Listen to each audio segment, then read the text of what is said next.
Hello guys, Radhe Radhe. Welcome to my channel artistic Sayan. Shraban মাস প্রায় শেষ হতেই চলল। আমার কাছে শ্রাবণ মাস উপলক্ষে কোনো আঁকা নেই। সো আমি আজকে শ্রাবণ মাস স্পেশাল একটি আঁকা ড্র করব। আমি এখানে A4 সাইজ পেপার নিয়েছি। এটি কোনো ব্র্যান্ডেড কোম্পানির পেপার নয়, লোকাল যে আর্ট পেপার পাওয়া যায় সেই আর্ট পেপার থেকে আমি এই পাতাটি কেটে নিয়েছি। তো এই পার্টে তোমরা দেখতে পাবে আউটলাইন পার্ট, নেক্সট পার্টে তোমরা পাবে কালারিং পার্ট, এবং এটি সম্পূর্ণ অ্যাক্রিলিক কালারে তৈরি হবে। আমি এই পাতাটির মধ্যে গ্রিড লাইন ড্র করে নেব। যারা গ্রিড লাইন সম্বন্ধে জানো না, ইউটিউবে অনেক ভিডিও পেয়ে যাবে গ্রিড লাইন সম্বন্ধে, সেখান থেকে গিয়ে তোমরা জেনে নিতে পারো। তো গ্রিড লাইন ড্র করার জন্য এখানে সব থেকে হালকা যে পেন্সিল 0.5 mm এর মেকানিক্যাল পেন্সিল আমি এখানে নিয়েছি। তোমরা গ্রিড লাইন ড্র করার জন্য যতটা সম্ভব হালকা পেন্সিল ইউজ করতে পারো। A4 সাইজ পাতার জন্য আমি এখানে 3 সেমি ছেড়ে মার্ক করে নেব। তোমরা চাইলে এখানে 2 সেমি কি 1 সেমি করেও ছেড়ে মার্ক করে নিতে পারো।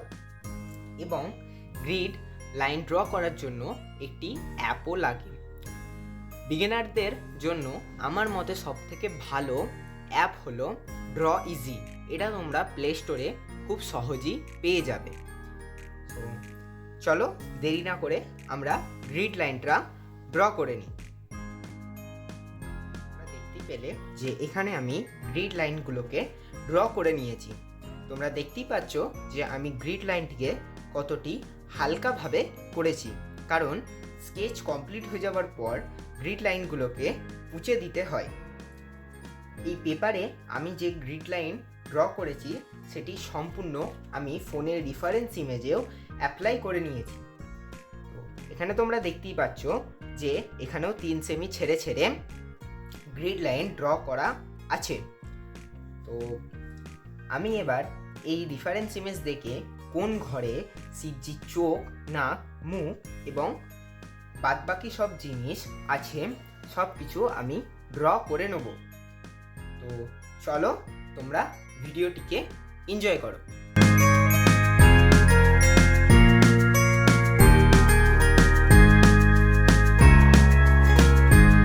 এখানে আমার ফেসের আউটলাইনটা করা হয়ে গেছে, কিন্তু রেফারেন্স ইমেজে প্রচুর প্যাচেস আছে। তো আমি সেই প্যাচেসগুলো ড্র করে নেব, যাতে আমাদের কালারিংয়ের সময় কোনো অসুবিধা না হয়।